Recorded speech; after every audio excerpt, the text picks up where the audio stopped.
नमस्कार विद्यार्थी पालक मित्रांनो, आपल्या सर्वांचं परत एकदा स्वागत आहे विजन करिअर काउन्सिलिंगमध्ये. मी योगेश्वर गुट्टे, आपला एज्युकेशन आणि करिअर मेंटॉर. MSc CETचा निकाल लवकर लागणारच आहे. निकालानंतर जी काही ॲडमिशन प्रोसेस असते, काउन्सिलिंग प्रोसेस असते, इंजिनिअरिंगची जी काउन्सिलिंग प्रोसेस असते, त्या इंजिनिअरिंग काउन्सिलिंग प्रोसेससाठी नेमकी आवश्यक काय कागदपत्रे आहेत ही या व्हिडिओमध्ये आपण पाहणार आहोत.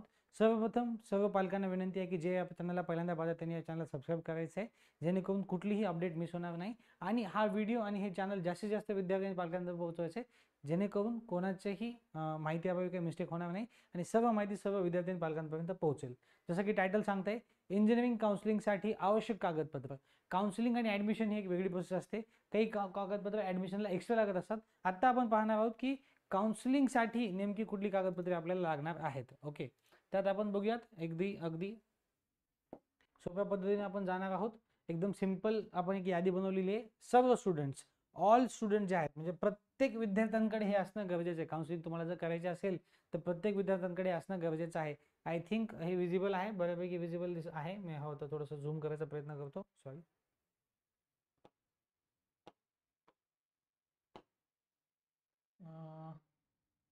येस,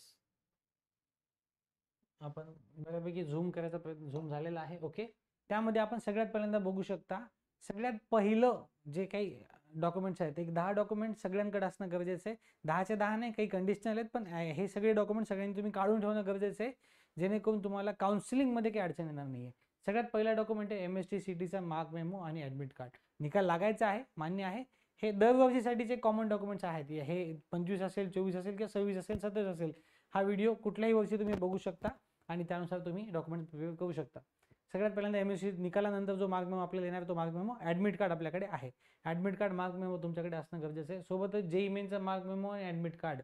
जर तुम्ही JEE दिलेली असेल तर JEEचा पण मार्क मेमो, ॲडमिट कार्ड चालू वर्षाचं तुमचं असणं गरजेचं आहे.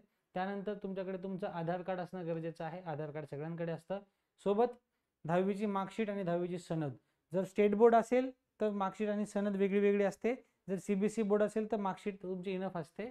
ओके, हे कशासाठी लागतं? डेट ऑफ बर्थसाठी हे प्रूफ आपल्याला लागतं. डेट ऑफ बर्थसाठी तुम्हाला मार्कशीट आणि सनद किंवा असावे लागते.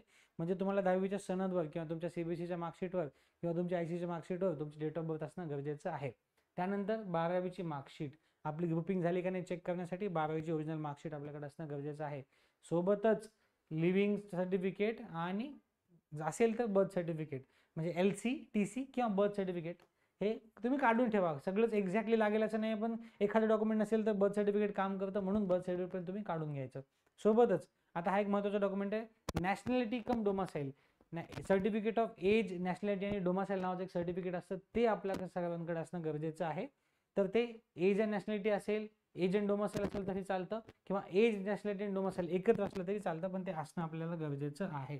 त्यानंतर जर तुमचं उत्पन्न 8 लाखापेक्षा कमी असेल, सध्या तरी अट 8 लाखाची आहे, 8 लाखापेक्षा जर 8 लाख जास्त आहेत आणि तुमचं इन्कम कमी आहे, त्या केसमध्ये तुम्हाला इन्कम सर्टिफिकेट देखील काढावं लागतं. उत्पन्नाचं प्रमाणपत्र तुम्हाला काढणं गरजेचं आहे. एक स्कीम असते, त्या स्कीममध्ये जाण्यासाठी देखील हे डॉक्युमेंट्स लागतात. सोबत जर कोणी रिपीट केला असेल, गॅप, अकॅडमिक गॅप असेल, ड्रॉप घेतला असेल तर गॅप सर्टिफिकेट लागतं. ॲडिली बाकी मुलांना लागत नाही. आणि महत्त्वाचं म्हणजे एक पर्सनलाइज मोबाईल नंबर आणि ईमेल ID. ॲडमिशन प्रोसेसमध्ये जे काही आपण फॉर्म भरतो, तो फॉर्म भरताना आपल्याकडे आपला स्वतःचा मोबाईल नंबर आणि ईमेल ID असणं गरजेचं आहे. त्यावरती वेळोवेळी लॉग इन डिटेल्स आणि OTPs येत असतात, त्यामुळे मुलांकडे स्वतःचा मोबाईल नंबर आणि ईमेल ID असणं गरजेचं आहे. सगळ्यांकडे एक सिंपल डॉक्युमेंट्स आहेत ओपनच्या मुलांसाठी, सगळ्यांकडे हे असणं गरजेचं आहे. ओके, आता आपण थोडं पुढे जाऊया. रिझर्व्ह कॅटेगरीचे विद्यार्थी. ओके, रिझर्व्ह कॅटेगरी, आपण कुठल्या रिझर्व्ह कॅटेगरीमध्ये, for example SC BC EWS OBC SBC VJ1 VJ NT1 NT2 NT3 SC ST असेल, असं काही जरी असेल आपलं, त्या केसमध्ये आपल्याकडे स्टेटचं कास्ट सर्टिफिकेट असणं गरजेचं आहे. आणि जर तुम्हाला NIT IIT साठी ॲडमिशन घ्यायचं असेल तर सेंट्रलचं कास्ट सर्टिफिकेट असणं गरजेचं आहे. कास्ट सर्टिफिकेटला व्हॅलिडेट करण्यासाठी व्हॅलिडिटी, कुठलीही कास्ट असेल त्यांना कास्ट आणि व्हॅलिडिटी हे 2 डॉक्युमेंट मॅन्डेटरी आहेत. ओके, तिसरा डॉक्युमेंट आहे नॉन क्रिमिलेअर सर्टिफिकेट. हा व्हिडिओ 2025चा आहे, तेव्हा इथे 31 मार्च 2026 पर्यंत व्हॅलिड असलेलं नॉन क्रिमी लेअर, हा जर व्हिडिओ तुम्ही 27-28 मध्ये पाहत असाल तर तुम्हाला त्या व्हिडिओनुसार नॉन क्रिमी लेअर बनवायचे. म्हणजे जर ॲडमिशन 25 मध्ये घेताय तर 26 पर्यंत व्हॅलिड असलेलं नॉन क्रिमी लेअर असणं गरजेचं आहे. Non creamy layer VJ NT1 OBC SC BC SBC सगळ्या कॅटेगरीला लागतं. फक्त SC आणि ST कॅटेगरीला नॉन क्रिमिलेअर नसतं. ओके, तेव्हा कास्टचे रिझर्व कॅटेगरीचे विद्यार्थी त्यांच्याकडे हे सगळं असणं गरजेचं आहे. एक्सेप्ट SC ST कडे 2 असले तरी चालतात, नॉन क्रिमिलेअर सगळ्यांकडे, बाकी ST सोडून बाकी सगळ्यांकडे हे 3 डॉक्युमेंट असणं गरजेचं आहे. आता बाकीचे जे कॅटेगरी आहेत ते एवढ्या जास्त महत्त्वाच्या नाही, ते आपण थोड्या क्विकली घेऊया, एकदम फास्ट बघूया त्यांच्याबद्दल, कारण त्या कॅटेगरीचे जास्त मूल्य तर काही नसतात. ओके, तरी देखील आपण पाहणार आहोत. जर आपण डिफेन्समध्ये एखादा विद्यार्थी असेल, डिफेन्समध्ये डिफेन्स सर्टिफिकेट, परत पॅरेंटचं डोमासाईल, डिफेन्स 2 मध्ये असेल defence certificate parent domicile, defence 3 मध्ये असेल डिफेन्स सर्टिफिकेट पॅरेंटचं डोमासाईल किंवा death certificate transfer certificate. Okay, त्यानंतर जर कोणी महाराष्ट्र कर्नाटक बॉर्डर ग्रस्त असेल तर disputed area certificate, mother tongue certificate आणि डोमासाईल सर्टिफिकेट. म्हणजे डिस्प्यूट एरिया म्हणजे तुम्ही महाराष्ट्र कर्नाटक बॉर्डर ग्रस्त आहात असल्याचं प्रमाणपत्र, मातृभाषा प्रमाणपत्र म्हणजे तुमच्या TCवर तुमची मातृभाषा मेन्शन केलेली पाहिजे, आणि तुमचं डोमासाईल तुम्ही महाराष्ट्राचे डोमासाईल असणं गरजेचं आहे.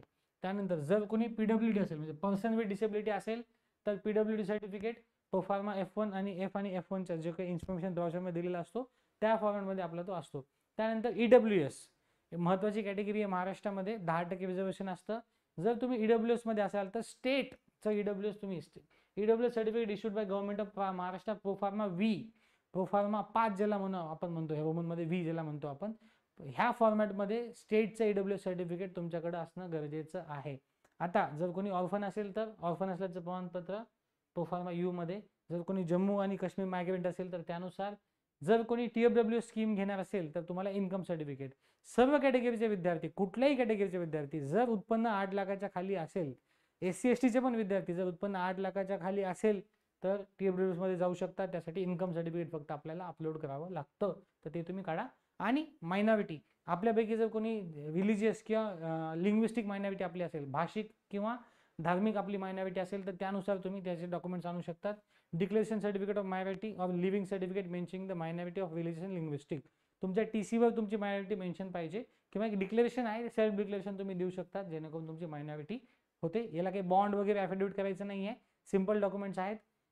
ओके, आपण मोस्टली तर आपण बघूया की ऑल कॅन्डिडेट आणि रिझर्व कॅन्डिडेट हेच मॅक्झिमम कॅन्डिडेट याच कॅटेगरीमध्ये असणार आहेत. तेव्हा हे डॉक्युमेंट सगळ्यांनी काढून ठेवायचे. जे ओपनमध्ये आहेत, जे कुठल्या कॅटेगरीमध्ये नाही आहेत, त्यांनी फक्त ऑल स्टुडंट्सचे, आणि जर तुम्ही EWS मध्ये असाल तर EWS, TFWS मध्ये असाल तर TFWS, त्यानुसार तुम्ही काढायचे.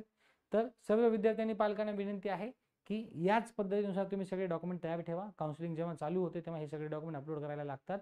गॅप सर्टिफिकेट वगैरे वगैरे हे जे आहे, आणि अजून काही डॉक्युमेंट असतात, अँटी रॅगिंग ॲफिडेविट, असे बरेच काही डॉक्युमेंट, कॅरेक्टर सर्टिफिकेट, असे बरेच काही डॉक्युमेंट ॲडमिशनला लागतात, काउन्सिलिंगला लागत नाही. तेव्हा ही जी यादी आहे, काउन्सिलिंग जर आपल्याला करायची असेल त्यासाठीच्या महत्त्वाच्या कागदपत्रांची यादी दिलेली आहे. आय होप ही यादी सगळ्यांना समजली असेल, सगळ्यांना म्हणजे मी चांगल्या प्रकारे एक्सप्लेन केलेली आहे. तर हा व्हिडिओ तुम्ही जास्तीत जास्त विद्यार्थ्यांनी पालकांपर्यंत शेअर करा, जेणेकरून कुठलाच डॉक्युमेंट त्यांच्याकडनं मिस होणार नाही आणि ॲडमिशन प्रोसेसमध्ये कुठलीही चूक त्यांच्याकडनं होणार नाही. तसंच अशाच इंजिनिअरिंगच्या अपडेटसाठी वेळोवेळी पाहत राहा विजन करियर काउन्सिल. थँक्यू.